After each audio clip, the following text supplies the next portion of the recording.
Ya pemirsa, selanjutnya kami ajak Anda mengetahui pantauan lalu lintas hari ini di sejumlah wilayah melalui pantauan CCTV Korlantas Polri. Dan kita akan bergabung dengan Brigadir Anissa di studio NTMC Polri. Ya baik, selamat pagi Brigadir Treslinda. Bagaimana, maksud kami Anissa, bagaimana pantauan lalu lintas dari tempat Anda melaporkan? Juga selamat pagi pemirsa, kami dari NTMC Polri akan mengupdate kondisi arus lalu lintas terkini dari pantauan CCTV. Langsung saja untuk yang pertama kita pantau bagaimana kondisi arus lalu lintas yakni di kawasan CPO Taman Anggrek, Jakarta Barat. Situasi arus lalu lintas pada pagi hari ini di arah Selipi yang akan mengarah ke Grogol melalui jalur arteri terpantau dalam keadaan lancar. Begitupun untuk arus lalu lintas di tol dalam kota Jakarta yang akan mengarah ke tol Airport Jalan Prof. Sudiatmo dan arah sebaliknya. Kami himbau bagi para pengendara untuk tetap berhati-hati dan tetap menjaga kecepatan maksimal kendaraan Anda untuk keselamatan. Berikutnya kita akan bergeser yakni ke kawasan Pospol Taman Safari Jawa Barat. Arus lalu lintas yakni dari arah Jakarta yang akan mengarah ke puncak untuk pagi hari ini masih terpantau kondusif lancar, belum terlihat adanya peningkatan volume kendaraan pada pagi hari ini. Kami himbau bagi para pengendara agar tetap pada jalurnya dan tidak menerobos jalur berlawanan arah demi kelancaran berlalu lintas kita bersama. Berikutnya kita akan beralih ke kawasan Simpang Jomin Cikampek. Arus lalu lintas yakni dari arah Cirebon yang akan mengarah ke Purwakarta ataupun Cikampek saat ini terpantau ramai dan lancar, hanya terlihat dominasi kendaraan berat pada pagi hari ini. Kami himbau untuk tetap berhati-hati dan menjaga jarak aman kendaraan Anda. Sedangkan dari arah Karawang ataupun Jakarta yang akan mengarah ke Cirebon untuk pagi hari ini juga terpantau lancar. Dan untuk yang terakhir pemirsa, kita pantau bagaimana kondisi arus lalu lintas yakni di kawasan Jembatan Ampera, Sumatera Selatan. Situasi arus lalu lintas pada pagi hari ini dari Jalan Sudirman yang akan mengarah ke Jembatan Ampera terpantau kondusif lancar. Sudah terlihat dominasi kendaraan roda 2 pada pagi hari ini. Kami menghimbau untuk selalu menggunakan helm berstandar SNI guna keamanan dan juga keselamatan. Dan juga pemirsa, berdasarkan dari data SMS Korlantas Polri, angka kecelakaan lalu lintas di seluruh Indonesia dalam kurun waktu 1 kali 24 jam terjadi sebanyak 243 kasus laka lantas dengan rincian 21 meninggal dunia, 42 luka berat dan juga 283 luka ringan. Dari data tersebut 99% terjadi di jalan non-tol ataupun di jalan arteri. Untuk itu kami selalu menghimbau untuk selalu tertib berlalu lintas guna tercipta perjalanan yang aman, nyaman dan selamat sampai tujuan. Untuk mengupdate bagaimana kondisi arus lalu lintas terkini, kami siap melayani Anda di nomor 15669 atau juga dapat melalui SMS Center di nomor 9119. Itulah informasi pada pagi hari ini dan silakan kembali ke rekan di studio. Ya baik, terima kasih Brigadir Anissa atas laporannya dari studio NTMC Polri, Jakarta. Selamat bertugas kembali dan salam presisi.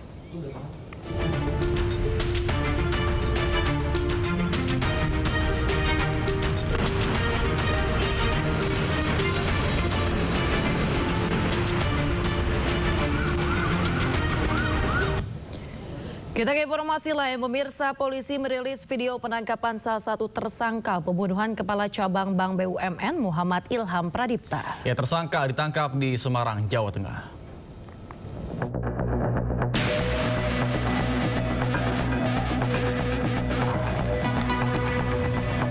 Inilah detik-detik penangkapan tersangka RS1 dari 15 pelaku penculikan dan pembunuhan terhadap Muhammad Ilham Pradipta. Tim gabungan menggerebek rumah tersangka RS di Candi Sari, Semarang, Jawa Tengah. Sama siapa? Sama ibu. Kemana? Aman itu. Namun, di lokasi, polisi tidak menemukan keberadaan RS. Kamu ada? Tim gabungan akhirnya mengejar keberadaan RS di tempat persembunyiannya di Desa Sendang Rejo Nyatnyono, Semarang, Jawa Tengah, 24 Agustus 2025. Ngapain kamu lari? Kamu ngapain lari? Di kamu sama kamu. Tersangka RS tak berkutik saat ditangkap polisi. RS diketahui berperan menyediakan tim pemantau yang mengikuti kegiatan korban serta menyiapkan tim informasi teknologi. Polda Metro Jaya masih mendalami peran dan keterlibatan 15 tersangka penculikan dan pembunuhan ini. 15 itu yang diamankan. Yang diamankan ya. Nanti kami update untuk detail tersangkanya lagi karena ini harus diperiksa secara mendalam. Diamankan. Ya, jadi tindakan pertama itu mengamankan mengamankan, setelah itu dilakukan pemeriksaan, didalami, nanti siapa yang ditetapkan tersangka itu nanti berdasarkan hasil proses pemeriksaan dari fakta penyidikan, barang bukti, dan lain sebagainya. Saat ini RS dan 14 pelaku lain masih diperiksa intensif di Subdit Jatanras Polda Metro Jaya. Dari Jakarta, Helmi Sajangbati, iNews melaporkan. Pemirsa, polisi menetapkan 15 tersangka kasus penculikan dan pembunuhan Kepala Cabang Bank Pemerintah Ilham Pradipta. Para pelaku ditangkap di sejumlah lokasi berbeda. Dari hasil pengusutan, para pelaku memiliki peran berbeda dari eksekutor hingga otak pembunuhan.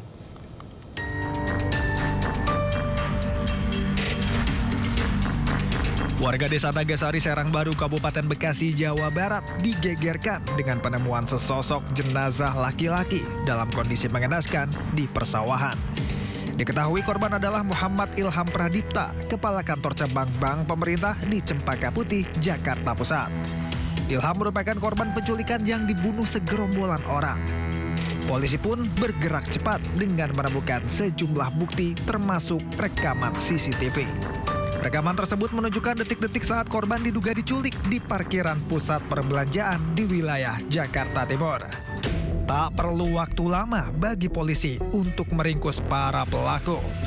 Dalam penangkapan pertama, polisi meringkus 4 eksekutor penculikan dan pembunuhan. Keempat pelaku ditangkap di 2 lokasi berbeda. 3 pelaku di Johar Baru, Jakarta Pusat, dan 1 di Bandara Komodo, Labuan Bajo, NTT, saat melarikan diri dan bersembunyi di kampung halamannya. Polisi lalu meringkus 4 orang lainnya yang berperan sebagai otak di penculikan dan pembunuhan. 3 pelaku diringkus di ruas Jalan Raya Solo, Jogja, dan seorang lainnya di Pantai Indah Kapuk, Jakarta Utara. Polisi telah menangkap total 15 pelaku dengan peran yang berbeda-beda, yakni klaster pembuntutan, penculikan, eksekusi, dan aktor intelektualnya. Tim Liputan, iNews melaporkan. Pemirsa, Dwi Hartono, pengusaha dan motivator yang menjadi dalam penculikan dan pembunuhan Kepala Cabang Pembantu Bank Pemerintah dinonaktifkan status mahasiswanya di UGM. UGM ambil langkah tegas untuk dukungan proses hukum yang tengah berjalan.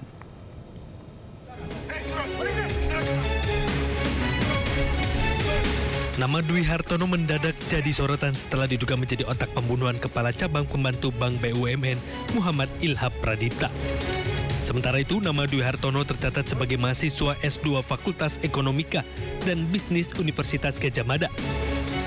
Dia berstatus mahasiswa baru semester 1 Program Manajemen Kampus Jakarta FEB UGM.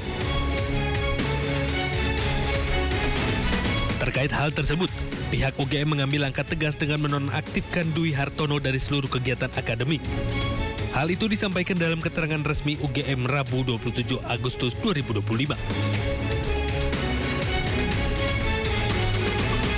Selain itu, UGM juga menegaskan menghormati penuh proses hukum yang berjalan serta menyampaikan belasungkawa atas meninggalnya Muhammad Ilham Pradipta. Tim Liputan iNews melaporkan.